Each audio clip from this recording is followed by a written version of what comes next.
Good morning students. आज की class में हम थ्योरीज ऑफ इंटरेस्ट ब्याज के सिद्धांत पढ़ेंगे। अकॉर्डिंग टू सिलेबस हमारे जो है वो क्लासिकल थ्योरी और neo classical theory and Keynesian theory. आज की क्लास में हम पढ़ने वाले हैं ब्याज क्या होता है और ब्याज से संबंधित रियल थ्योरी जो वास्तविक सिद्धांत है उनमें हमारे सिलेबस के अकॉर्डिंग प्रतिष्ठित सिद्धांतों विषय को हम पढ़ने की कोशिश करेंगे। देखते हैं इंटरेस्ट सामान्यतः बोलचाल में हम ब्याज शब्द का प्रयोग करते हैं तो कुल ब्याज के लिए कुल ब्याज और शुद्ध ब्याज दो अलग अलग टर्म होती है। शुद्ध ब्याज जो होता है वो होता है वास्तविकता में पूंजी के प्रतिफल के रूप में जो दिया जाता है वो शुद्ध ब्याज होता है। पर जब बात कुल ब्याज की होती है वो सामान्यतः जो टर्म कुल ब्याज ही काम नहीं करती है। उसमें क्या होता है पूंजी के प्रतिफल के अतिरिक्त जोखिम का प्रतिफल, व्यक्तिगत जोखिम हो सकती है, व्यवसाय की जोखिम हो सकती है, असुविधाओं का प्रतिफल जो असुविधा ऋण देने वाले को उसका प्रतिफल भी उसमें जुड़ा होता है, प्रबंधन और ऋण व्यवस्था का प्रतिफल। ये तीन चार टर्म जब मिलती है तो शुद्ध ब्याज प्लस जोखिम प्लस असुविधा प्लस प्रबंधन पर खर्चा है, ये सब जुड़कर एक कुल ब्याज की टर्म बनती है। चलिए हम अर्थशास्त्र समझते हैं ब्याज का पूंजी के प्रतिफल से ही लिया जाता है। चलिए हम आगे बढ़ते हैं। मुख्य रूप से ब्याज के सिद्धांत को जो विभाजित किया गया है तो इंटरेस्ट सबसे पहले जो हम 5 सिद्धांतों का आज क्लास में अध्ययन करेंगे उन्हें रियल थ्योरीज भी कहा जाता है। रियल थ्योरीज वास्तविक सिद्धांत, वास्तविक सिद्धांत ब्याज के वास्तविक सिद्धांत कहा जाता है। इनको ब्याज के वास्तविक सिद्धांत कहा जाता है। सबसे पहले हम लेते हैं रियल थ्योरीज के अंतर्गत वास्तविक सिद्धांत में सबसे पहला जो सिद्धांत देखते हैं वो क्या है, वो है ब्याज का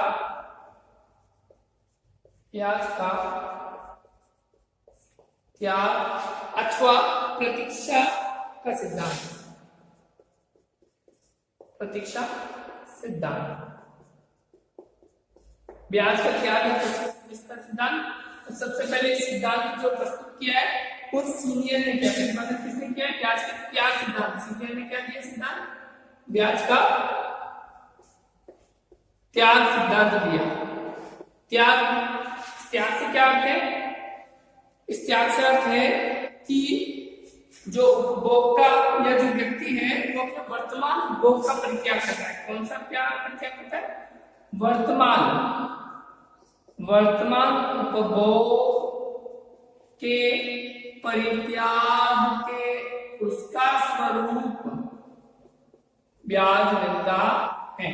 ठीक है, क्लियर? सीनियर ने सबसे पहले त्याग का सिद्धांत दिया। त्याग का सिद्धांत का वर्तमान उपभोग के परित्याग के पुरस्कार स्वरूप क्या मिल दिया जाता है? ब्याज दिया जाता है। वह व्यक्ति अपने वर्तमान उपभोग को स्थगित करता है, रोकता है, इस वजह से उसे पुरस्कार क्या दिया जाता है? ब्याज दिया जाता है। और जैसे कि सीनियर ने त्याग का सिद्धांत दिया कि अपने उपभोग का त्याग करता है, तब कुछ विद्वानों ने उसकी आलोचना की। कोई गरीब व्यक्ति चलो वो तो उपभोग का परित्याग करता है किंतु अमीर लोगों को कोई परित्याग नहीं करना पड़ता है।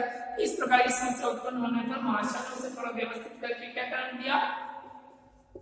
प्रतीक्षा का सिद्धांत। अर्थात भाषण क्या कहते हैं कि ब्याज भविष्य में उपभोग के लिए, ब्याज भविष्य में उपभोग के लिए वर्तमान प्रतीक्षा, ब्याज भविष्य में उपभोग के लिए वर्तमान प्रतीक्षा का पुरस्कार है। ठीक है, का पुरस्कार। Okay, clear? मार्शल ने सीनियर की बात को थोड़ा व्यवस्थित करके देखा। परित्याग में तो गरीबों का त्याग होता है, पर इस तरह उन्होंने संशोधित किया कि व्यक्ति कोई भी अपने भविष्य में उपभोग के लिए वर्तमान प्रतीक्षा का पुरस्कार है। भविष्य में वो उपभोग करेगा पर वो वर्तमान में चीज को प्रतीक्षा करता है, उसे लक्ष्यों से पूंजी का क्या मिलता है, पूंजी पर ब्याज मिलता है। ठीक है, सेकेंड जो सिद्धांत है वो है एंजियो या ऑस्ट्रियन सिद्धांत ब्याज का, एजियो या ऑस्ट्रियन सिद्धांत, ऑस्ट्रियन सिद्धांत। इस सिद्धांत को ब्याज का मनोवैज्ञानिक सिद्धांत भी कहते हैं। इसके प्रतिपादक हैं जॉन रे, और इसे स्पष्ट किया है, जैसे लोगों को समझाने का काम किया है बॉम बावत ने, बॉम बावत। ठीक है जी, एंजियो ऑस्ट्रियन सिद्धांत से ब्याज का मनोवैज्ञानिक सिद्धांत भी कहा जाता है। वो लिखते हैं ब्याज वर्तमान संतोष को भविष्य में स्थगित करने पर होने वाले घाटे की क्षतिपूर्ति करता है। ब्याज भविष्य के संतोष कहता है, ब्याज भविष्य के संतोष, ब्याज भविष्य के संतोष को वर्तमान के समकक्ष बनाने के लिए दिया जाता है, को वर्तमान के समकक्ष बनाने के लिए दिया जाता है। ठीक है, ब्याज भविष्य के संतोष को वर्तमान के समकक्ष बनाने के लिए, अर्थात जो चीजों पैसा हमारे पास नहीं है पर उसको उपभोग अभी करना है, उस भविष्य के संतोष को, भविष्य की संतुष्टि को वर्तमान के में उपलब्ध कराने के लिए ब्याज दिया जाता है। अर्थात ब्याज किनको दिया जाता है, जो इस संतोष, इस घाटे की ब्याज वर्तमान संतोष को भविष्य में स्थगित करने पर होने वाले घाटे की क्षतिपूर्ति करता है ना। वर्तमान जिनको दिया जाता है वो तो अपने वर्तमान उपभोग को मानता है और भविष्य में संतोष प्राप्त करेगा। ठीक है, ये होता है। थर्ड है वो है मुख्य रूप से फिशर का समय पसंद सिद्धांत। फिशर का समय पसंदगी सिद्धांत। फिशर के समय पसंदगी सिद्धांत, फिशर लिखते हैं ब्याज समय पसंदगी की क्षतिपूर्ति है, ब्याज समय पसंदगी की क्षतिपूर्ति है, ब्याज समय पसंदगी की क्षतिपूर्ति है जो आय को वर्तमान में व्यय करने, जो आय को वर्तमान में, जो आय को वर्तमान में व्यय करने, ब्याज समय पसंदगी की क्षतिपूर्ति जो आय को वर्तमान में व्यय करने की व्यग्रता पर निर्भर है, व्यग्रता पर निर्भर है, व्यग्रता पर निर्भर है। जितनी समय पसंदगी अधिक होगी, जितनी ही समय पसंदगी अधिक होगी, जितनी समय पसंदगी अधिक होगी उतना ही ब्याज दर ऊंची होगी, उतना ही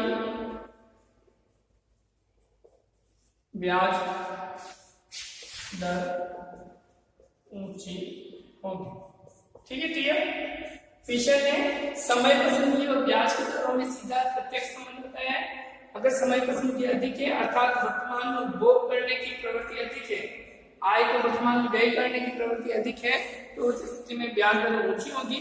अगर व्यय करने या समय पसंदगी कम है तो ब्याज दरें नीचे होगी। ठीक है, ये कुछ प्रमुख सिद्धांत है। इसमें छोटा जोड़ लीजिए, ये ब्याज का सीमांत उत्पादकता का सिद्धांत, सीमांत उत्पादकता का सिद्धांत, ब्याज का सीमांत उत्पादकता का सिद्धांत। इसमें क्या कहा गया है, इसके प्रतिपादक है मार्थस जेविसो, मार्थस जेविसे एंड केरे, ये इसके प्रमुख प्रतिपादक है। ब्याज दर का निर्धारण पूंजी की सीमांत उत्पादकता के द्वारा होता है ना। दीर्घकाल में, ये जो बात है, दीर्घकाल में ब्याज दर का निर्धारण निर्धारण पूंजी की सीमांत उत्पादकता द्वारा होता है। ठीक है, सीमांत उत्पादकता सिद्धांत क्या कहता है कि किसी पूंजी की सीमांत उत्पादकता पर निर्भर करता है। पूंजी की सीमांत उत्पादकता अधिक होगी तो ब्याज दरें अधिक होगी, पूंजी की सीमांत उत्पादकता कम होगी तो ब्याज दर कम होगी। पूंजी की सीमांत उत्पादकता की क्या प्रवृत्ति होती है कि जैसे जैसे उसकी उत्तरोत्तर अधिक पूंजी की उत्तरोत्तर और अधिक इकाइयों का प्रयोग बढ़ाया जाता है, पूंजी की सीमांत उत्पादकता घटती जाती है, उसमें उत्पादन ह्रास नियम काम करता है। दीर्घकाल में ब्याज दर का निर्धारण डिपेंड करता है पूंजी की सीमांत उत्पादकता, अर्थात वो पूंजी की सीमांत उत्पादकता जितनी होगी ब्याज दर उतनी होगी। ये प्रमुख 4 सिद्धांत है।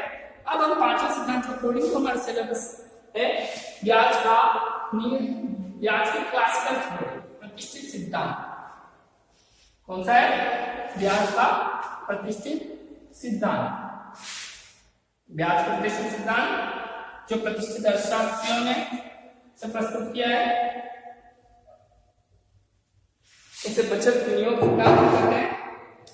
देखते हैं ब्याज का प्रतिष्ठित सिद्धांत। ब्याज का प्रतिष्ठित सिद्धांत पुरातन सिद्धांत जिसे बचत विनियोग सिद्धांत भी कहते हैं। किस नाम से जाना जाता है? बचत विनियोग सिद्धांत। पूरी तरीके से बचत और निवेश से ब्याज दर का निर्धारण होता है। बचत और निवेश से ब्याज दर का निर्धारण होता है। इसके अनुसार इसका प्रतिपादन मार्शल पिगू वोल्रस नाइट, कौन इसके प्रतिपादक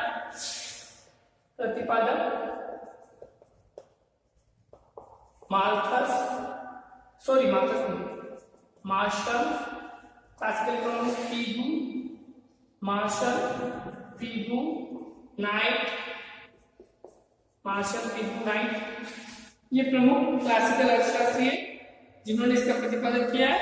मार्शल पिगू नाइट वोल्रस। ठीक है, क्या कहना चाहते हैं? इस सिद्धांत के अनुसार ब्याज दर का निर्धारण बचत की मांग और पूर्ति के संतुलन द्वारा होता है। इस सिद्धांत के अनुसार ब्याज दर का निर्धारण कहाँ होता है? बचत की मांग और पूर्ति। ब्याज दर का निर्धारण बचत की मांग एवं पूर्ति द्वारा होता है। ठीक है ना, ब्याज दर का बचत की मांग और पूर्ति द्वारा होता है, पूर्ति के संतुलन द्वारा होता है ना, ये संतुलन द्वारा होता है। बचत की मांग अर्थात निवेश के लिए मांग और बचत की पूर्ति। ठीक है, तो निवेश के लिए क्या मांग है उससे होता है। यह सिद्धांत ब्याज निर्धारण में पूंजी की उत्पादकता तथा बचत दोनों तत्वों पर ध्यान देता है। इस कारण से ब्याज का वास्तविक सिद्धांत भी कहते हैं, है ना। ब्याज का वास्तविक सिद्धांत क्यों कहते हैं? क्योंकि ये सीमांत उत्पादकता, पूंजी सीमांत उत्पादकता, बचत दोनों तत्वों पर ध्यान देता है। आइए अब इस सिद्धांत के बारे में पढ़ते हैं। सबसे पहले इसे बचत का वास्तविक सिद्धांत कहते हैं। इस सिद्धांत के अनुसार ब्याज की दर उस बिंदु पर निर्धारित होती है जब पूंजी की मांग बचत का हो या पूंजी का हो, है ना। पूंजी की मांग एवं पूंजी की पूर्ति बराबर होती है। पूंजी की मांग निवेशों से उत्पन्न होती है और पूंजी की पूर्ति बचतों से है। पूंजी की मांग क्यों उत्पन्न होती है? निवेश से, और पूंजी की पूर्ति किससे तैयार होती है? बचतों से। ठीक है ना, बचतों से पूंजी की पूर्ति बनती है और पूंजी की मांग निवेश से उत्पन्न होती है। आइए हम दोनों कारणों को समझने की कोशिश करते हैं। पूंजी की मांग, इस तरह को समझने की कोशिश करते हैं। पूंजी की मांग ये किस पर निर्भर करती है? तो पूंजी की मांग पूंजी की उत्पादकता के कारण होती है, और जो पूंजी की उत्तरोत्तर इकाइयां बढ़ाई जाती है, उत्पत्ति ह्रास नियम क्रियाशील होता है और पूंजी की सीमांत उत्पादकता घटती जाती है। अतः सीमांत उत्पादकता पूंजी की मांग उस बिंदु तक रहेगा जहां ब्याज की दर उसकी सीमांत उत्पादकता के बराबर होगी। पूंजी की मांग कब तक होगी? ब्याज की दर सीमांत उत्पादकता के बराबर होगी। तो पूंजी की मांग कब तक करेगा? जब तक ब्याज की दर पूंजी की सीमांत उत्पादकता के बराबर होगी। यदि पूंजी की सीमांत उत्पादकता ब्याज की दरों से अधिक है, यदि पूंजी की सीमांत उत्पादकता ब्याज की दरों से अधिक है, तब तक तो पूंजी की मांग बढ़ती जाएगी। किंतु यदि ब्याज की दर पूंजी की सीमांत उत्पादकता से अधिक हो गई, उस स्थिति में पूंजी की मांग क्या होगी? गिर जाएगी। अर्थात निवेश करने से निवेश से मिलने वाली रिटर्न निवेश में लगने वाले पैसे से कम आ रहा होता है। ठीक है ना? तो ऐसी स्थिति में हम देखेंगे कि जो कर्व बनेगा पूंजी की मांग का, वो कुछ इस प्रकार से बनेगा। निवेश की मांग, पूंजी की मांग का कर्व है वो ब्याज दर के साथ किस प्रकार से इनवर्स रिलेशनशिप में बनेगा। तो विनियोजन मांग रेखा, निवेश मांग रेखा भी कहते हैं, वो किस प्रकार से बनेगी? इस प्रकार से डिमांड है ना, निवेश मांग या आपकी ब्याज दर है और इधर आपका निवेश है। ठीक है, ब्याज दर बचत एवं, ये तो आपकी ब्याज दर, ये बचत एवं विनियोग मांग। इस चित्र से हमें पता चल रहा है कि जैसे जैसे ब्याज दर बढ़ेगी पूंजी की मांग कम हो जाएगी, ब्याज दर कम होगी तो पूंजी की मांग बढ़ जाएगी। तो ये यहाँ आपको समझ में आया? इनवर्स रिलेशनशिप है पूंजी की मांग और पूंजी की ब्याज दरों में, है ना? किस प्रकार का रिलेशनशिप है? इनवर्स। अगर ब्याज दर कम होगी पूंजी की मांग अधिक होगी, अगर ब्याज दर अधिक होगी पूंजी की मांग कम होगी। पूंजी की पूर्ति और ब्याज दरों के बीच पॉजिटिव रिलेशनशिप है। यदि ब्याज दर अधिक होगी तो बाजार में बचत अधिक होगी, अर्थात बचत अधिक होने से पूंजी की पूर्ति बढ़ जाएगी। अगर बाजार में ब्याज दर कम होगी तो पूंजी की पूर्ति कम होगी, क्योंकि बचतें लोग करना कम कर देंगे। बचत और इसका ऐसा कर्व आप देखेंगे। तो इन दोनों के सिद्धांत क्या कहता है? जहां पर पूंजी की मांग और पूंजी की पूर्ति बराबर होती है वहां ब्याज दर का निर्धारण होता। इस लेवल पर बचत और विनियोग की मात्रा समान है और ब्याज दर OR डिसाइड हो रही है। क्लियर आपको समझ में आया? पूंजी की पूर्ति और ब्याज दर में कौन सा है? प्रत्यक्ष संबंध है। ठीक है, प्रत्यक्ष रिलेशनशिप है। ठीक है, पूंजी की पूर्ति एवं ब्याज दरों। ठीक है, पॉजिटिव स्लोप आपको दिख रहा है SS कर्व और DD ये पूंजी की पूर्ति का है और पूंजी का मांग कर्व है। इन दोनों के कटाव बिंदु पर बचत एवं विनियोग समान है, बराबर संतुलन में है और यहाँ OR ब्याज दर का निर्धारण करता है शास्त्र के अनुसार। अब इनके अनुसार यदि इस साम्य अवस्था के बाद साम्य अवस्था पर पूंजी की मांग बढ़ जाती है, किसी कारण से मांग बढ़ जाती है, देखते हैं हम क्या मांग बढ़ जाती है। देखिए आप मांग बढ़ने पर DD 1 होने पर क्या होगा? बचत और विनियोग के नए संतुलन बिंदु पर हम पहुंच सकते हैं और वहां ब्याज दर बढ़कर क्या हो जाए? OR1। ठीक है, क्लियर आपको समझ में आया? OR1 ब्याज दरों पर यहाँ बचत और विनियोग समान है। यदि हम देखते हैं कि पूंजी की पूर्ति भी बढ़ गई है और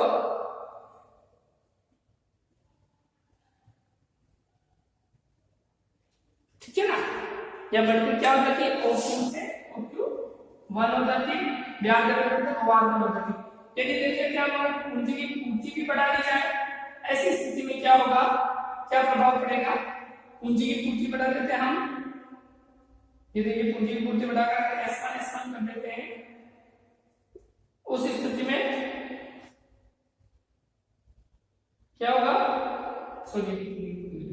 ओके, तो यहाँ आपको समझ में आएगा प्रतिष्ठित सिद्धांत कि निवेशों में वृद्धि होने पर या निवेश की मांग बढ़ने पर ब्याज दरें बढ़ जाती है और पूंजी की पूर्ति बढ़ने पर ब्याज दरें घट जाती है। और दीर्घकाल में कैसे कीती है, ब्याज दरों का निर्धारण पूंजी की मांग और पूंजी की पूर्ति से किया जाता है। अब इसकी कुछ सिद्धांत की कुछ क्रिटिसिज्म में आलोचनाएं की गई है।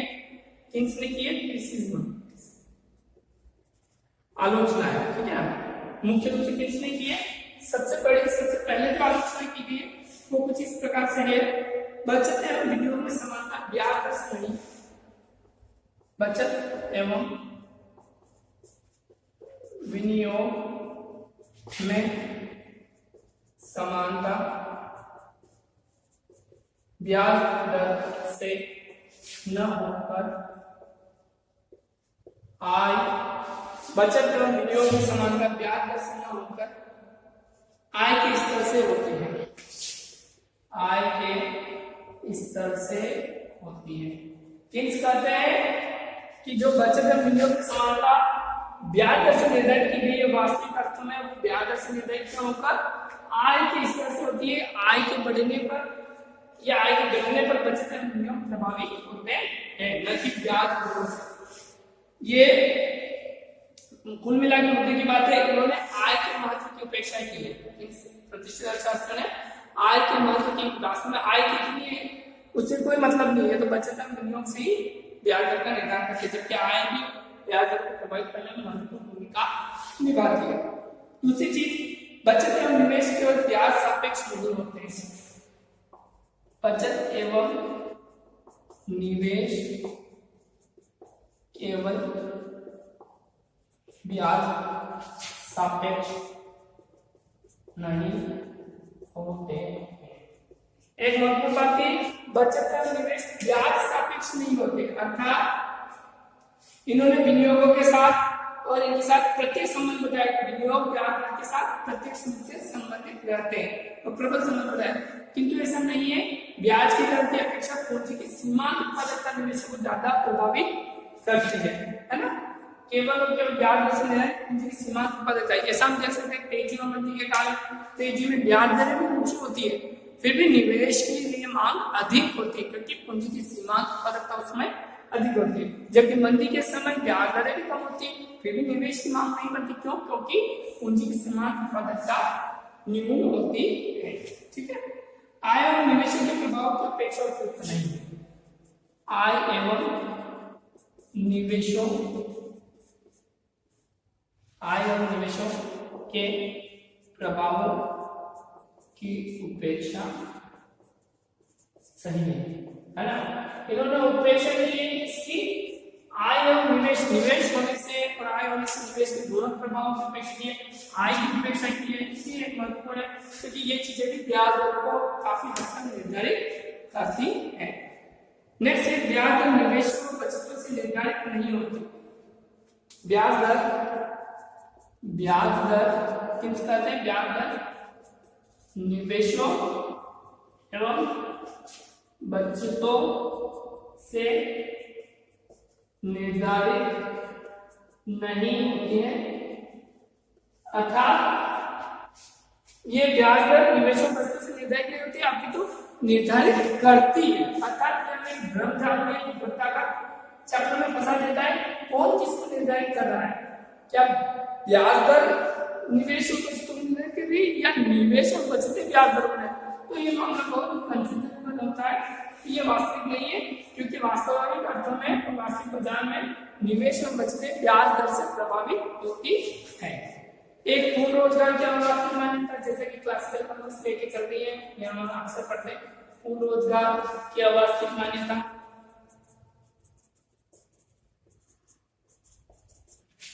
और एक मुद्रा की मात्रा, सात मुद्रा की उपेक्षा की है। मुद्रा की मात्रा एवं सात मुद्रा की उपेक्षा। मुद्रा की मात्रा भी ब्याज दर को प्रभावित करती है, पर उसकी कहीं पर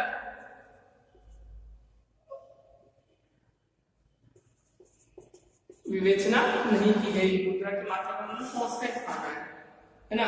तो इस सिद्धांत के अनुसार अंततः ब्याज दर अनिर्धारित होती है क्योंकि क्या ब्याज दर बचत एवं निवेश को प्रभावित कर रही है, बचत एवं निवेश स्वयं ब्याज दरों से प्रभावित हो रहे हैं, इस चीज को यह क्लियर नहीं करती। ये कुछ प्रमुख आलोचनाओं के साथ ब्याज का प्रतिष्ठित सिद्धांत जिसके अनुसार पूंजी की मांग और पूंजी की नियुक्ति के माध्यम से ब्याज दरों का निर्धारण होता है, ये आपको रिकॉर्ड के माध्यम से समझ में आया होगा।